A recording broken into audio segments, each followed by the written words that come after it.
Dans l'expérience moderne de SharePoint Online, vous avez deux portes d'entrée principales si jamais vous voulez créer des listes.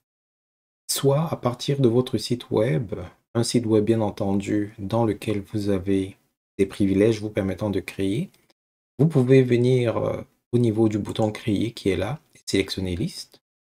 Ou encore vous pouvez venir au niveau du menu Rubik et chercher dans la liste des applications Microsoft List. Si ça n'apparaît pas dans les applications qui s'affichent par défaut, vous pouvez cliquer sur toutes les applications et essayer de regarder si vous avez Microsoft List.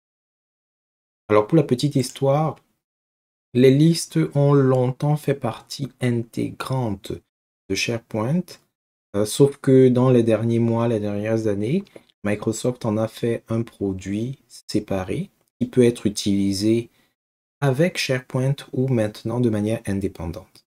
Donc, lorsque vous cliquez donc sur Créer liste, vous aurez la possibilité de créer une liste à partir de 4 scénarios différents.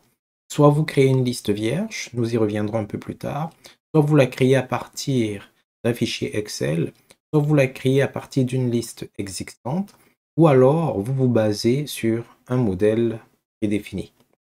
Utiliser les modèles prédéfinis, c'est probablement la manière la plus simple et la plus rapide de créer une liste, tout simplement parce que la structure, le formatage de la liste seront déjà définis, fournis par le modèle, quitte à ce que par la suite, vous ajustiez le modèle, que vous le personnalisiez et que bien entendu, vous l'alimentiez.